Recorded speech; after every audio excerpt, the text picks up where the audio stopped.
meron tayong tinatawag na covered transactions. Yung Mm. covered transaction, basta lumampas sa threshold na 500,000, ibig sabihin, mandated sila na mag-report. Hindi ibig sabihin na masama yung transaksyon, hindi ibig sabihin may ginawa kang illegal, pero lumampas ka doon sa threshold. Kaya sabi doon ay covered. Okay. Meron Mm. rin tayong sinasabi, nakalagay rin doon sa batas yung suspicious.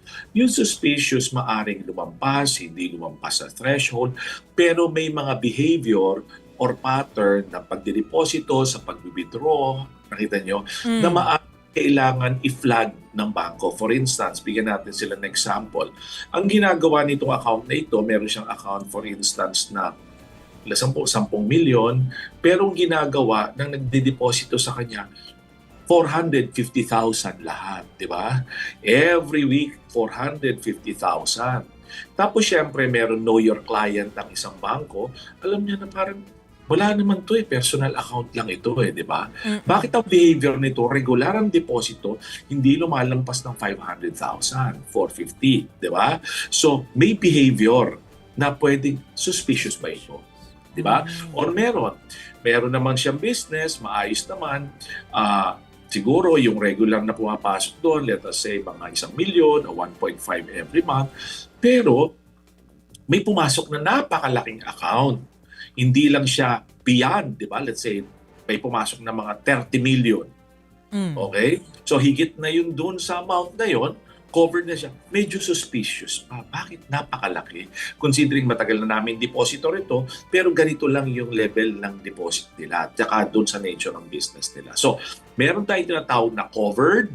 Mhm. Okay? Meron tayong tinatawag na suspicious. Meron namang ginamit kaninang hapon, yung binanggit mo, Mhm. unusual. Yung Yes. kakaiba. Okay? Kasi dito, sinabi nila, kasi kaya lumabas yung word na unusual na sinabi nung bank manager, no? Sinabi sa kanya, parang nakakita ka ba na parang usual ba? Sabi niya, yung pag-withdraw ng ganung kalaking halagang pera, sabi niya, unusual yon. 'Di ba? Pero tinanong siya, illegal ba? Hindi naman. Sinabi niya, yun muna ha, hindi natin dahil muna sinasabi niya. Tapos sabi niya, unusual, bakit? Kasi normally ang pera lang namin sa bangko na available on hand sa kada araw ay 20 million. Di ba? Siyempre, cover mo yung mga withdrawals mo di ba? Meron ka mga regular withdrawals ng mga tao. Malaki na nga yung 1 milyon, 1.5, di ba? 500. Pero ito, malaki, di ba? Umabot na parang 120 plus million at a single withdrawal, di ba?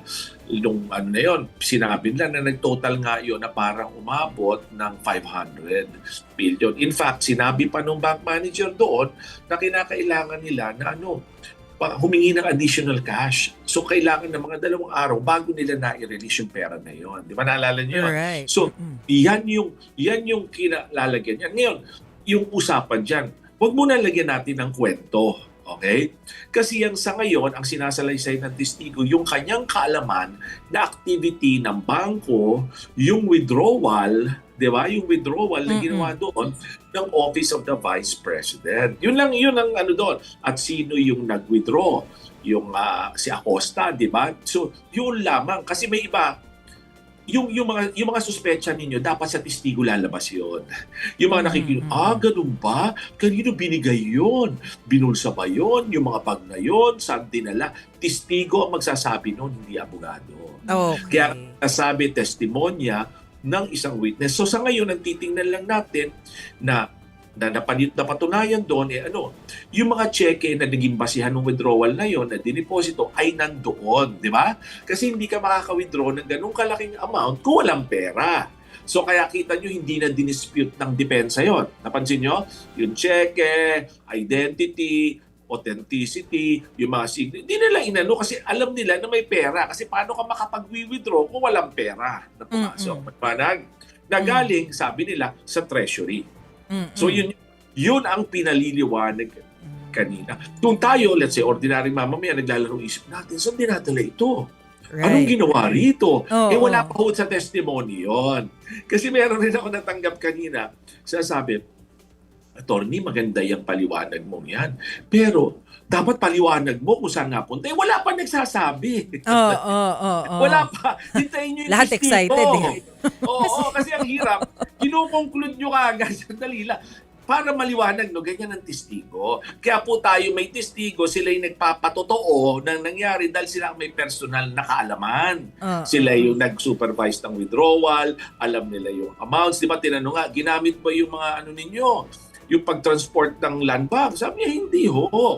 Kasi wala namang request. Saan niyo ba nilagay? Doon ho sa bag namin nilagay, di ba? Tapos ilang bag yun? Magkano yung nilalaman sa kada bag? Yun sinabi niya, tinestify niya. Pero beyond that, wag natin lagyan ng asin. Kasi darating ang interpretasyon na yan, pag nagtanungan pa sila, darating pa naman mga testigo eh.